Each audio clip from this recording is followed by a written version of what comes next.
Hello.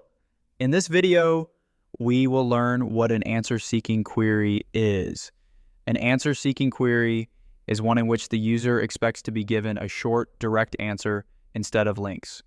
For example, when was George Washington born? The expected answer is February 22nd, 1732. This contrasts with non-answer-seeking queries. Not every query requires a single concise answer.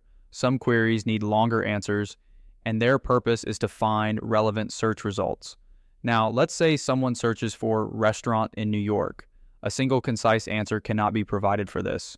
Therefore, a list will be provided from which they can select. The process is as follows. The user query is searched. After that, search results are retrieved, query classification occurs, answer extraction happens, followed by scoring and selection. Finally, the answer is displayed inside a box. This happens within seconds, not just minutes, but within seconds. Now, consider the query, steps for cooking potatoes. Here, the step-by-step instructions are shown as a list in a featured snippet, while the full websites are also shown below. These are the patents. Identify collection of training data, define question types from question elements in training data, define answer types from answer elements in the training data, compute counts for question type and answer type pairs. After that, compute score for each question type and answer type pair, then select question type and answer type pairs having the best scores, receive the query and get the successor. The user searches and the search engine fetches relevant documents, that is the pages. It determines whether the query matches the specific question type. If no matching question type is found, the query is considered non-answer seeking and regular search results are shown. Now, let's take the example, restaurants in New York. A single word answer will not suffice for this query. Next is classifying the query as answer seeking. If a matching question type is found, the system classifies it as an answer seeking query. For example, it classifies queries beginning with how to. Next is retrieving the associated answer type. The system uses an index to find all possible answer types and associates them with the matching question type. After that, the passages, meaning the paragraphs that are extracted, are scored according to the answer type to determine which answer is the most relevant. Next is selecting the best answer. The answer with the highest confidence score that meets the quality threshold is selected. Otherwise, the regular search results are shown. These are all the things that are examined to check how the question was asked. First is the engram.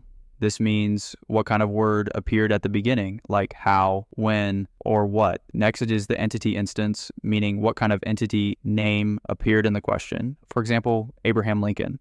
When was Abraham Lincoln born? The entity class is checked. What class does the entity belong to? Is it a person? If it is a person, what kind of politician is he? Was he a president or a new politician? Similarly, lasagna would belong to a different class. Next is the part of speech class. This involves identifying words and nouns, like the word Abraham, which would be categorized. Then the root word. What is the root word in the entire query that the whole question focuses on? It is cook. Since this defines an action, it is the main word. Next are the question triggering words.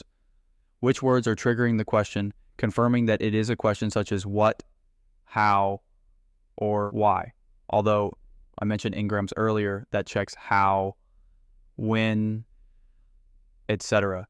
These are different engrams like cook lasagna or other words that appear, which are also checked. Next are the answer elements. These are the elements the search engine looks for based on the question. If these answer elements are found, then your answer matches them. Now, let's say a measurement word has appeared in the question, such as numbers, dates, or duration.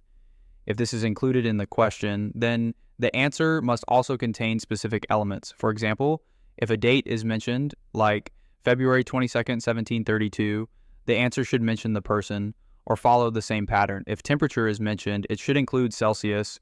If currency is mentioned, it should include a dollar sign or similar. Engrams involve specific phrases, then verbs and prepositions are identified, and connecting words, meaning prepositions, are examined, recognizing specific entities. Obama. Obama is a person.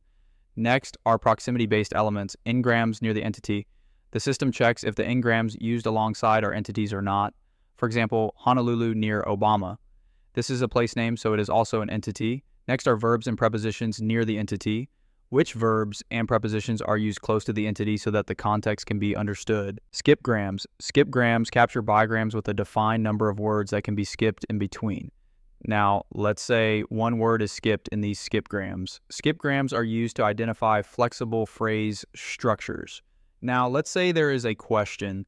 Skipgrams are used to capture variations in the answer phrase. Some people search for a question using different words. For example, where's the tallest building? And someone might search this way, or where's the tallest building, or tallest building where is found tallest building, and so on, using various methods. Skipgrams are used to identify these variations and provide an accurate answer for all of them. Next is triggering the answer scoring engine.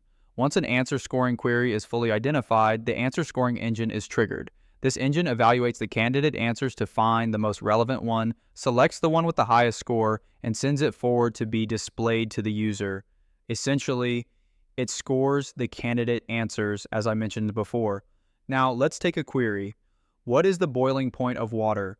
The answer relevance will observe that boiling water is present. Therefore, the measurement will be in Celsius or similar units. It will pick those words as an answer that include Celsius or a word like boiling.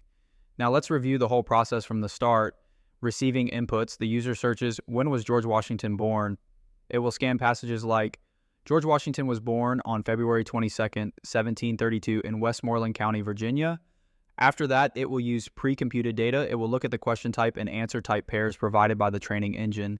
These pairs inform the system which features should be present, such as specific words, measurements, or a skipgram. If they are included, they must be selected as a candidate. Next is identifying answer elements.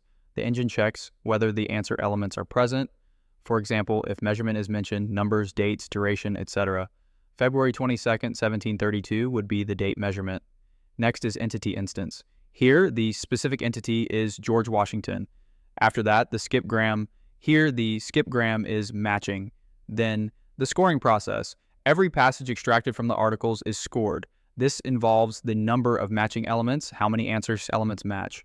Quality of matches. The more elements that match, the better the quality will be. Next is proximity and order. If an expected element is near a recognized entity, the passage scores higher, then aggregating scores and selecting the best answer. The search engine combines scores from multiple answer elements within the passage. Now, let's say a passage matches the measurement element and also the skipgram element. It will receive a combined score. This means the more answer elements found, the higher the score will be. Next, the threshold check. This means checking the threshold of other websites. If we exceed their threshold, we can rank higher and obtain the featured snippet. Then the final selection. The highest scoring candidates that meet the quality criteria are selected and displayed in the answer box. If a passage contains February 22nd, 1732, it will receive the highest score because it provides the answer and directly addresses when was George Washington born. Let's consider two candidate passages. Passage 1, George Washington was born on February 22nd, 1732. Passage 2, Washington, 40 years later, 1732. Passage 1 has a clear measurement element, meaning the full date is present and the person's full name is also there. In contrast, Passage 2 only has the year. It lacks the precise date and the full name of the person. Passage 1 will receive a higher score because it contains the person's name, precise measurement, and the expected skipgram pattern. The answer scoring engine will select Passage 1 and display February 22nd, 1732 in the answer box.